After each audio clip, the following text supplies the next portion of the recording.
Hello guys, good evening. Guys, may nakaiwan ng cellphone sa kotse ko guys. Isa ito sa mga pasahero ko sa Grab. Kaya hindi na matatawagan guys, gawa ng lubat na. Wala akong charger ng iPhone.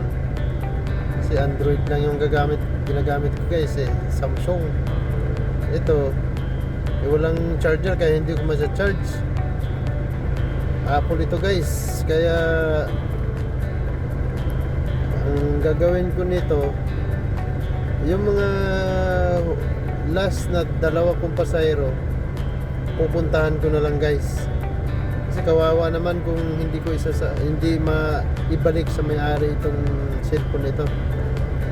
Gamit na gamit ito guys. Mas lalo estudyante yung may-ari nito, kawawa naman, gamit sa pag-aaral. Kaya guys, hanapin ko kung kanino ito guys. Balikan ko lang kayo mamaya guys. Thank you. Dito na ako ngayon guys sa binabaan ko kanina.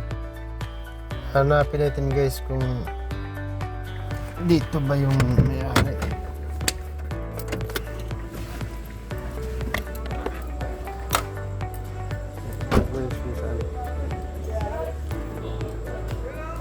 Tabi ko na lang ito guys.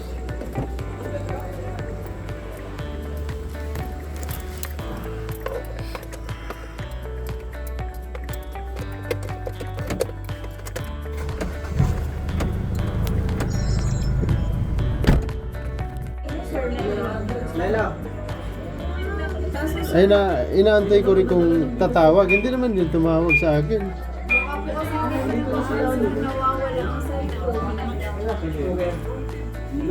Kawawa naman. Okay lang sa inyo, sir, iiwan sa amin. Para just in case na may tatawag, kami po ang makakasagot. Sa inyo na lang. Opo. Sige, pwede naman kuhan sa inyo ma'am. Nandito Total. naman po yan sa office, iso-surrender. Oh yun, tama. Sige. Ano pa pangalan ma'am? Aira po. Ayin? Aira. Aira, pangalan. Sige po. Ito, iwanan ko na lang kay Mama Aira yung cellphone. Okay, kuha na lang ma'am, kung tatawagan man, bahala ka na po Sige po. Kasi na... Naiwan sa Grab. Nandito kasi, hinatid ko dito. Ngayon, binalikan ko. Hinaantay ko may tumawag, wala naman tumawag. Kaso charge mo muna tayo, baka malubat yan. Thank you. Sige po. Kawawa naman may-ari. Sige po.